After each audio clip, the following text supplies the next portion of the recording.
उस माँ ने लिखा, मेरे बेटे, मुझे मालूम है कि जब तक मेरी सांस है तू मुझसे नहीं मिल पाएगा, लेकिन मेरी माँ की आत्मा भी ये कहती है कि एक दिन तू जरूर आएगा, और जब तू आएगा, जब ये चिट्ठी तेरे हाथ में होगी, तब मैं इस दुनिया में नहीं होंगी। लेकिन मेरे बच्चे, मैं जाते जाते माँ तुझसे कुछ कहना चाहती है। ये माँ तुझे कुछ बताना चाहती है मेरे बेटे। जो दिन मैंने देखे वो दिन तू कभी मत देखना। जैसा समय मैंने गुजारा, औलाद के रहते हुए भी बिना औलाद की जिंदगी गुजार दी।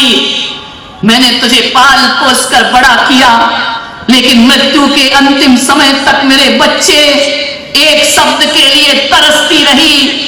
तू झूठ में ही एक बार मुझे माँ कह करके बुला देता तो मेरा जीवन सार्थक हो जाता। पर बेटे, इसमें तेरी कोई गलती नहीं, मेरी परवरिश में कुछ कमी रही होगी। मेरे बच्चे देख, मैं एक लिफाफे में तुझे इतने रुपए रख कर दे जा रही हूं। तू जानता है ना, मेरे पास तो कुछ नहीं था। तू 500 रुपए महीने मुझे भेजता रहा ना, वो मैंने खर्च नहीं किए। वृद्धाश्रम वालों ने सारी व्यवस्था की, मैं जोड़ते रही। इन 2.5-3 सालों में मैंने तेरे भेजे हुए 25,000 रुपए जोड़े हैं मेरे बच्चे। ये पैसा तू रख ले, मैं तेरे लिए एक विरासत दे करके जा रही हूं। ये तेरे काम आएंगे, मेरे काम तो कुछ ना आए। और एक बात याद रखना बच्चे, मैं तो अभी भी अपना सौभाग्य समझती हूं कि कैसा भी मेरा बेटा हो, मुझे कम से कम 500 रुपए तो भेजता रहा।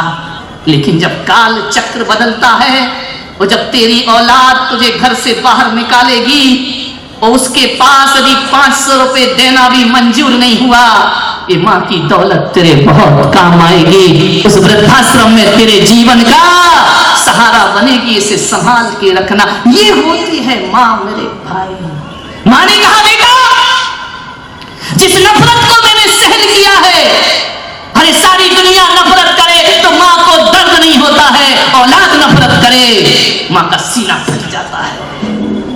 पालनहार ही मारनहार हो गया। उसने कहा, मेरे बच्चे, एक राज की बात सुन ले। जिस माँ से तू नफरत करता था, जिस माँ को तू देखना नहीं चाहता था, वजह यही थी कि मेरी यहाँ एक आंख नहीं थी। हाँ जी, माँ तुझे राज बताती है बेटा, कानी मैं नहीं थी, काना तो तू पैदा हुआ था। जब इस धरती पर आया था, तेरी एक आंख नहीं थी मेरे बच्चे।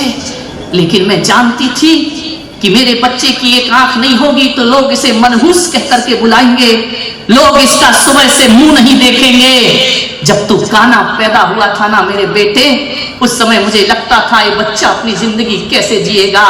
आज जिस माँ से तू नफरत करता था, ये आंख तेरी आंख काना तू था, दूसरी आंख उसमें इस माँ ने लगाई थी अपनी निकाल के कि ले तू अच्छे से जिंदगी जीना, तू खुशहाल की। ये राज है मेरे जीवन का, जिसे सीने में लेकर मैं चली जाती। लेकिन ये नफरत भरी निगाहें जो तूने मुझे देखा है मेरे बच्चे, तेरी आंख में जो दूसरी आंख है वो मेरे द्वारा दी गई आंख है। एक बात बता मेरे बेटे, ये राज यदि मैं तुझे पहले ही बता देती तो शायद तुझे माँ की कीमत पता ना चलती। हाथ से पत्र छूट गए उसके, छलछला गई आंखें कि एक माँ वो होती है जो खुद की बदसूरती स्वीकार करती है लेकिन बच्चों को रोशनी दिया करती है। उसने कहा, माँ तू लौट कर वापिस आ जा। अब लाख पुकारो, आवाज लगाओ, जो उस पार जाता है फिर लौट कर कभी वापिस नहीं। फूट फूट कर रोया वो बच्चा, वृद्धाश्रम के संचालक के चरणों में गिर गिर कर आंसू बहाए। कैसा भी करो, मेरी माँ मुझे वापिस लौटा दो। माँ फिर दोबारा जिंदगी में वापस नहीं मिला करती है मेरे भाई। एक दोस्त छूट जाए तो नया दोस्त बन जाता है, एक पत्नी छूट जाए तो नई पत्नी आ जाती है, एक रिश्तेदार छूट जाए तो नए रिश्तेदार बन जाते हैं। लेकिन माँ बाप छूट गए तो दोबारा फिर कभी माँ बाप मिलते नहीं। माँ बाप की कीमत समझो मेरे भाई, ध्यान रखिए। क्या नहीं करते हमारे माता पिता हमारे लिए। अश्क में भीगी हुई मुस्कान का हम क्या करेंगे। अश्क में भीगी हुई मुस्कान का हम क्या करेंगे? छल फरेबों में मिले सम्मान का हम क्या करेंगे? काम जो औलाद ही माँ बाप के ना आ सकी, तो पूजते मंदिरों में भगवान का हम क्या करेंगे? पूजते मंदिरों में भगवान का हम क्या करेंगे? ख्याल रखिए। आज जो नौजवान बैठे हैं, पहला दिन है, सभा लेट हो सकती है, लेकिन फिर भी अपने विषय को समेटने का प्रयास कर रहा हूं। मान्यवर, मां पर तो इतना है कि मैं बोलते जाऊं। यदि आप मुझे सब्जेक्ट दे दो कि मां पर बोलिए, तो 22 दिन की ज्ञान गंगा भी कम पड़ जाएगी। इतना बड़ा चरित्र मां का हुआ करता है, पूरी जिंदगी कम पड़ जाएगी मां पर बोला जाए तो। कौन कहता है कि मां बाप से रिश्ता टूटता? एक बात ध्यान रखना, तीर्थंकर जैसे महापुरुष, इनको भी जन्म लेने से पहले मां की गोद में खेलना पड़ा है। मेरे भाई ध्यान रखना, नारायण पुरुष भी, महापुरुष, अवतार पुरुष, पीर, पैगंबर, महावीर जो भी धरती पर आते हैं, कुछ मिले या ना मिले, मां की गोद में तो सबको जाना ही पड़ता है। एक बात याद रखना, एक मां ही है हमें जो जन्नत से उतार के धरती पर लाती है। मान्यवर, राम को भी मां की गोद में खेलना पड़ा, कृष्ण को भी मां की गोद में खेलना पड़ा, महावीर को भी मां की गोद में खेलना पड़ा, मोहम्मद पैगंबर को भी मां की गोद में। मां की गोद को छोड़ के कैसे जीवन जियोगे? लोग कहते हैं कि भगवान जैन दर्शन कहता है कि जब तीर्थंकर मोक्ष जाते हैं तो सबसे नाता तोड़ लेते हैं, लेकिन मैं पुलक सागर ऐसा नहीं मानता। बात उल्टी है, बात कड़वी है, बात चुभेगी। तीर्थंकर सबसे नाता तोड़ सकते हैं, कर्मों से नाता तोड़ सकते हैं, संसार से नाता तोड़ सकते हैं, दुनिया से नाता तोड़ सकते हैं, लेकिन कोई भी महापुरुष ऐसा नहीं हुआ, भले वो भगवान बन जाए, लेकिन माँ बाप से नाता कोई नहीं तोड़ सकता है। ध्यान रखिए, ना घर में रहकर, ना सन्यासी बनकर माँ बाप का नाम कोई नहीं भुला सकता है।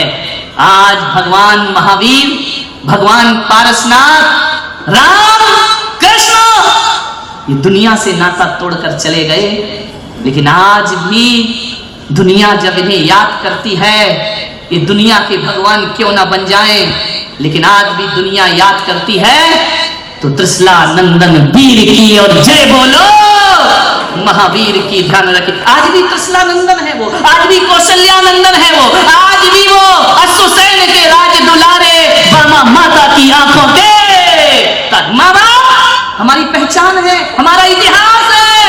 एक बात बताओ, जायज औलाद कौन है? जिसके माँ बाप का नाम हुआ करता है। और नाजायज औलाद कौन होती है? जिसके माता पिता का नाम, माता पिता ने हमें वंश दिया है, माता पिता ने हमें सम्मान दिया है।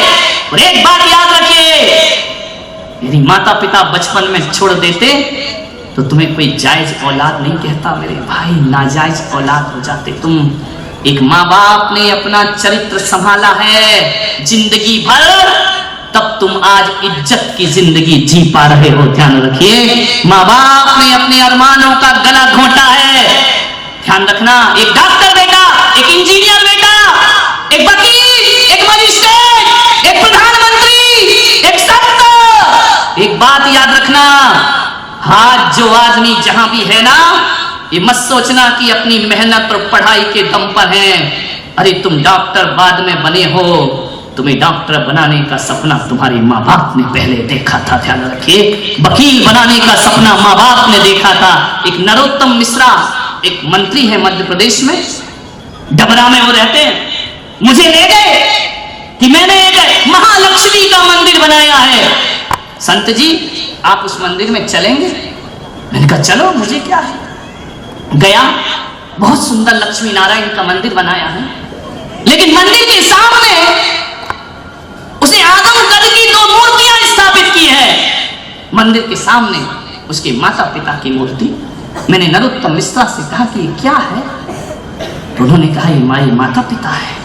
मैंने कहा इनकी मूर्ति क्यों बनाई है? बोले आज मैं जो कुछ भी हूं अपने माँ बाप की बदौलत हो गया। हकीकत में कहूं तो दुनिया के लिए लक्ष्मी नारायण अंदर बैठे हैं, मेरे लक्ष्मी नारायण तो मेरे माँ बाप हुआ करते हैं, ध्यान रखिए। अरे कहीं भी दान लिखाओ ना तो अपने नाम से दान मत लिखाना। असली औलाद हो तो माँ बाप के नाम से दान लिखाना चाहिए, ध्यान रखिए। कुछ भी करो माँ बाप को बनाओ, माँ बाप को रखो हर जगह। एक बेटा पढ़ लिख के बाहर चला गया, बस अपनी बात समाप्त करता हूं। पढ़ लिख के बाहर गया बेटा, उसने एक बहुत बड़ा शोरूम खोला, उद्घाटन था उसका। उस बेटे ने अपने पिता को बुलाया कि पिताजी आओ, मेरे शोरूम का उद्घाटन होना है, आप आओ। पिता गया, शहर की बड़ी बड़ी हस्तियां उसके उद्घाटन में पहुंची, नामी ग्रामी लोग उद्घाटन में पहुंचे। बेटा बाप भी वहीं खड़ा, उस बाप का सीना गर्व से फूल गया।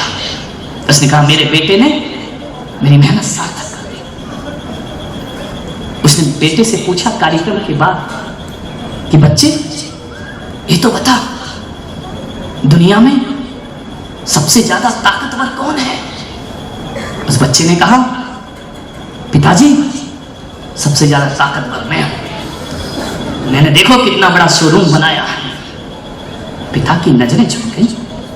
ये बेटा कह रहा है मैंने तो ऐसे संस्कार नहीं दिए, ये कह रहा कि सबसे ताकतवर मैं हूं।